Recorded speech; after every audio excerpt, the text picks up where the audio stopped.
This is too much, Mom. You can't keep doing this to yourself. Anita barely heard her daughter Lydia over the sound of her own thoughts racing. The accounts were still unbalanced. Payroll was due in 48 hours. Her assistant had called in sick, again. And now Lydia was talking about a therapist, or maybe a retreat. Anita never imagined she would become this tired. The kind of tired that sleep can't fix. The kind that settles deep in your bones when every single decision depends on you. She sat alone in the dim light of her home office, surrounded by invoices, emails, and unopened reports. It was nearly 1 a.m., but she was still wide awake, nursing her third cup of stale coffee. Her hands trembled slightly as she typed. Her daughter Lydia had come in hours earlier, asking her to rest. Again.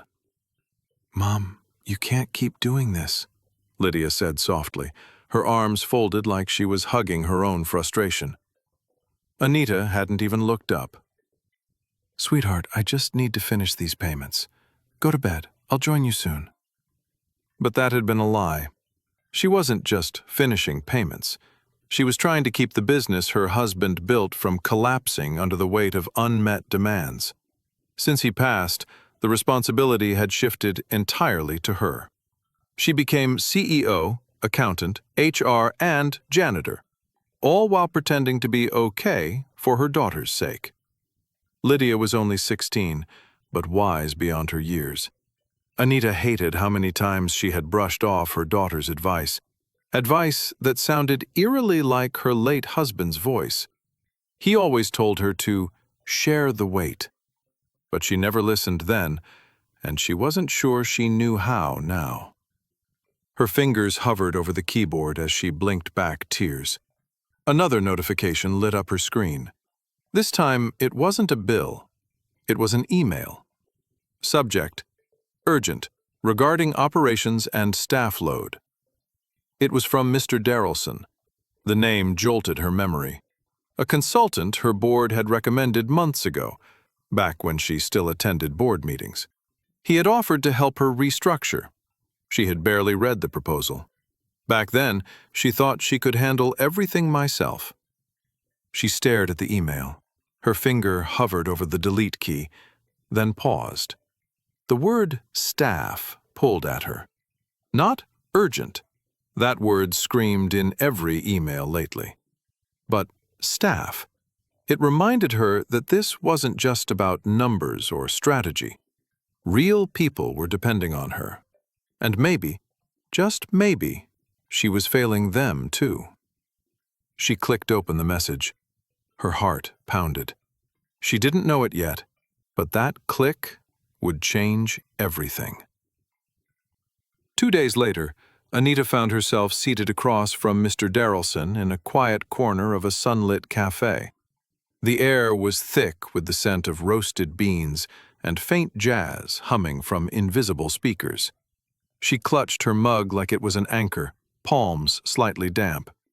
Darrelson looked exactly as she remembered. Crisp white shirt, a navy wool blazer, that weathered brown briefcase that might as well have held ancient scrolls. But it was his smile that hit her hardest. Calm, disarming, unhurried, like someone who knew storms didn't last. "You remember I tried reaching out before," he said, setting down his espresso. Anita gave a tight nod, her shoulders tense. "I wasn't ready to hear it then." He leaned forward, eyes steady. "And now?" She exhaled and tried to laugh, but it broke halfway.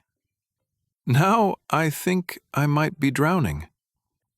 Darrelson said nothing for a moment, just watched her quietly, like a doctor reading symptoms before speaking. "You're not the first, and you won't be the last. But Anita, if you want to build something that outlives you, you have to stop holding your breath." Anita blinked. "What does that mean?" "It means letting go. Not of the vision, but of the illusion that you're the only one who can carry it." She frowned. "It's not that simple." These people rely on me. I've been their stability since my husband passed. If I stop, I don't know what happens." Darrelson nodded. "That's exactly the problem. You've made yourself the only door. Everything passes through you, the decisions, the pressure, the blame. Eventually, either the system breaks or you do." He reached into his briefcase and slid a single folded sheet across the table. Anita hesitated, then unfolded it. A flowchart. Simple. Efficient. A new structure. Clear delegation lines, new department heads, autonomy plans. "I can't train all these people overnight," she said, her eyes darting across the paper. "You're not supposed to," he replied gently. "You coach them, empower them, one by one. They won't be perfect, but they'll grow, and so will your business." Her voice cracked. "I don't know how to let go." Darrelson looked at her, not as a consultant, but as someone who had walked through fire and come out with scars to prove it. "You start by trusting someone who's been where you are." She looked up. "Why are you helping me?" He gave a half smile. "Because someone helped me once, and because I've seen too many strong people burn out trying to prove they could do it all." Anita felt something shift. Not the world outside, but the storm inside her. The tightness in her chest had softened. She folded the paper back and held it between her fingers like it was fragile. "What if I fail?" she whispered. "You already are," he said gently. "But now you get to stop." She didn't respond right away, but she didn't leave either. And by the time their cups were empty, she had made a decision. The flow chart would not go into her drawer this time. It would go on her office wall, not as a plan for control, but as a map toward freedom. Anita didn't sleep much the night after the cafe meeting with Mr. Darrelson, not from anxiety, but from something different. Hope. She stared at the printed chart he left behind, propped against her lamp like a strange new blueprint for her life. Boxes and arrows, roles and flows. Simpler than she thought, but heavier too, because each little box represented trust. And that, Anita realized, was her real weakness. Not capacity, not competence. Trust. Could she really hand over keys she'd been clutching since her husband passed? But Monday came anyway. She walked into the office not with her usual rushed energy, but a calm determination. No announcements, no meetings. She simply printed a copy of the new structure and pinned it to the team board in the break room.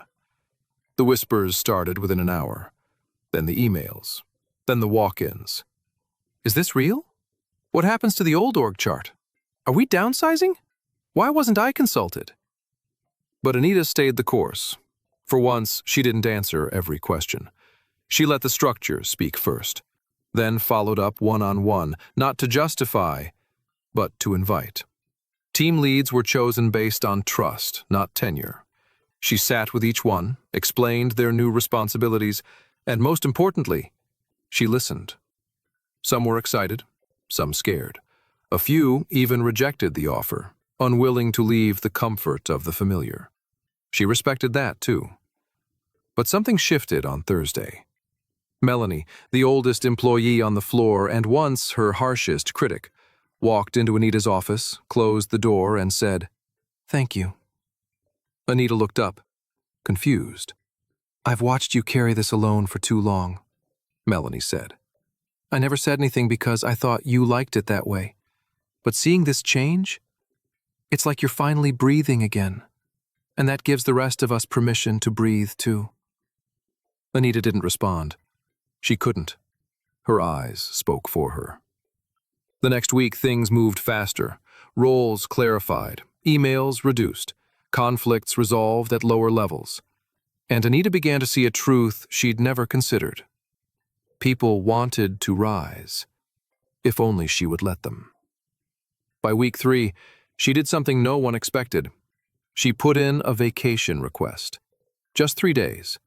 But when the HR rep saw the form, her jaw dropped. You're actually leaving?" she asked. Anita smiled. "Just for a bit. The place won't fall apart." And it didn't. While she was away, the new structure held. Not perfectly, but better than before. She received a photo on her second day. Her team, huddled in the conference room, handling a client issue she normally would have fielded herself. They had it under control. That Sunday evening, Anita was back in her kitchen, stirring a pot while Lydia set the table. The scent of garlic and rosemary filled the air. "Whoa," Lydia said. "You remembered the rosemary this time." Anita laughed, full and loud, not because of the joke, but because she realized she was no longer rushing through dinner. She was present. That night, while folding laundry, her phone buzzed. It was a text from Darrelson. "How does peace feel?" She smiled, paused for a moment, and replied, "Like a miracle I almost missed." She placed the phone down and looked around her quiet living room. The dim lights, the folded clothes, the stillness. For the first time in years, nothing was screaming for her attention. Anita closed her eyes and whispered a quiet prayer, not just of thanks, but of repentance, for waiting so long, for thinking she had to be everything, for almost missing the answer because it came in a voice she didn't expect. And as she opened her eyes, she knew one thing for sure. She would never go back. Sometimes the breakthrough we desperately need comes disguised in the unfamiliar voice of godly counsel. Like Anita, we often think carrying the full weight proves our strength, but in reality, it reveals our fear. Even Moses needed Jethro's advice to avoid burning out. What if your next level of peace, purpose, and productivity is waiting on the other side of humility? Who in your life has been offering wisdom you've ignored? What systems in your world are breaking because you're afraid to let go? God often sends the answer. We just don't always like the vessel. Tell us in the comments, what would it look like for you to delegate more and trust God's process? Don't forget to like this story, subscribe for more true-life Christian dramas, and share this video with someone who might be carrying more than they should. The right voice at the right time can change everything. Are you listening?